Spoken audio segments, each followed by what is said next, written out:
Today we're breaking down Clipse and Pusha T's production process. We'll be going in depth, exploring sample selection and chopping, unique drum swing, and sample interpolation. To do this, I've split this video into two sections. 1, finding and flipping the right sample, and then 2, creating the drum section and sample interpolation. Stay tuned for the whole video as there are gems all the way through. Let's do it. When choosing a sample to flip, I first try to really familiarize myself with the artist's music. Luckily for me, I've listened to Clipse and Pusha T for a long time, so I really know what's going to work in this scenario. Next, you'll need to go and dig for a sample. This can be through the traditional method of crate digging or through the tried and true YouTube search. A gem that I've also found is to go to a song you've sampled before on Spotify and go to their song radio feature. This can be hit or miss, but when it hits, it really, really works. All right, man, I found the sample I'm going to use. I'll play it for you right now.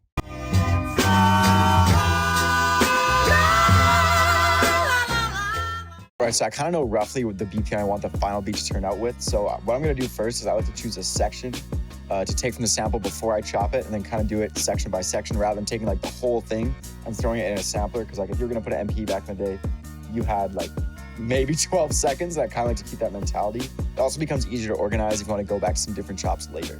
So I'm going to start chopping this up. And I'm going to play what I have once I've done it. You'll notice as I'm going through here as well that I'm chopping at the kick and snare. It's kind of the easiest transients to go off of, and then you can kind of just like walk your own melody up like the pads. You can kind of see the vision already. Let's go to 76, something like that.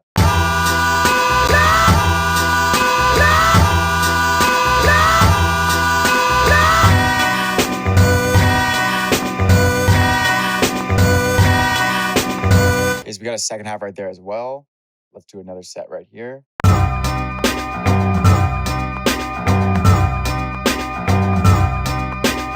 I think like 80 BPM will be a safe bet, so let's go there. Okay, sweet. Now let's do the drums. In my opinion, the industry standard for good boom bap drums really boils down to 3 things. Number 1, quality sound selection. Number 2, solid bounce and swing. And number 3, simplicity. To get that swing and programming you're looking for, I really recommend playing some of the parts live. It's going to sound like 100 times more authentic, and it's going to make your ideas come across as way more unique. Okay, so I think for the snare, we're going to go rim shots. I'm just going to program that one because for this like live drum type feel, I really like to keep one of the elements quantized and the rest of it I can kind of mess around with. But if you don't have that one element that's on the grid and you're doing something in a DAW, it tends to get all over the place. So I'm going to lay that down really quick. I'll throw those on the 2 and 4.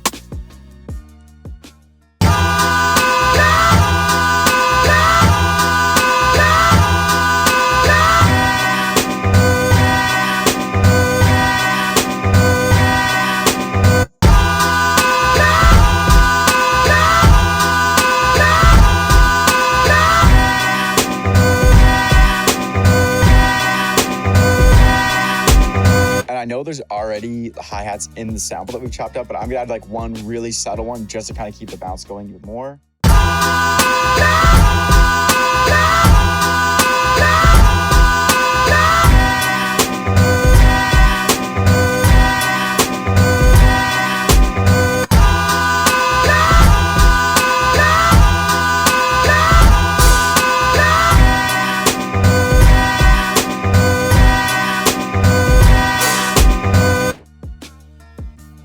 Now I'm going to try and figure out the bass notes, and this is probably going to take me a while, but bear with me.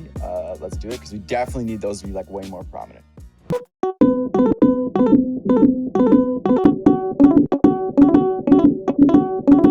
Then what I'm going to do, which is like usually a big no-no, but I really like the vibe of that like original bass.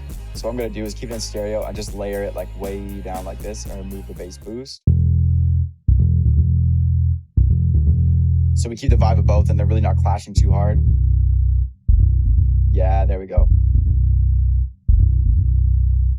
Okay, so that's our main section, pretty much solid at this point. What I would do now is take these drums, move them over as well.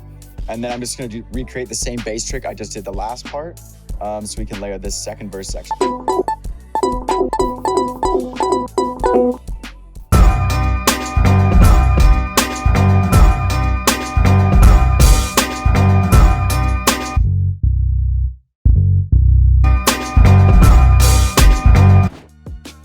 Now let's do our intro. I'm just gonna take our actual chops and then I'm gonna put some reverb on there.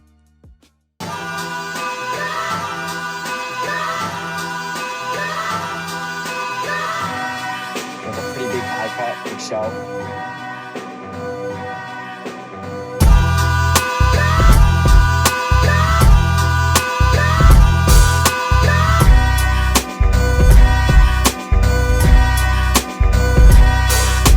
So for this last section, like we need a little pre-chorus, just like another turnaround to go back to the hook. Pull up a sub. Let's take our bass from the hook.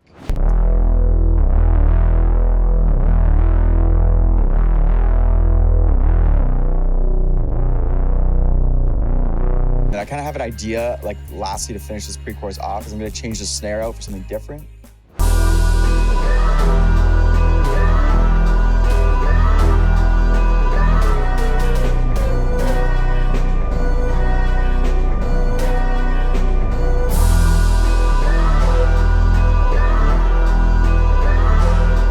Soak in a reverb, just bury it. So now let's hear it going from the end of the verse into that pre-chorus all the way back to the hook.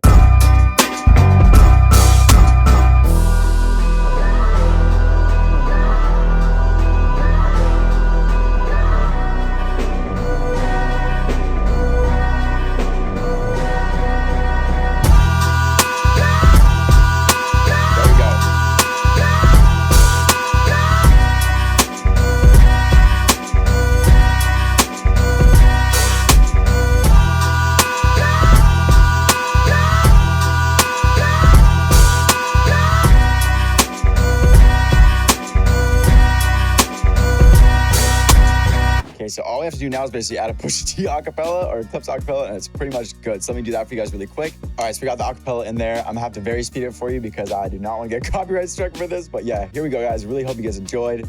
Just a little sample flip, little Clipse vibe. Can't wait till I drop that record. Make sure you guys like, comment, and subscribe. If you want to kit, go to DREAMRprod.com. See you all in the next one. Peace.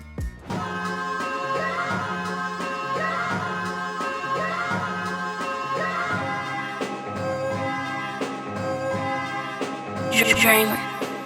Rarely do you see the phoenix rise from the ashes. Lightning struck twice on 4 classes. Self-preservation and separate ourselves from the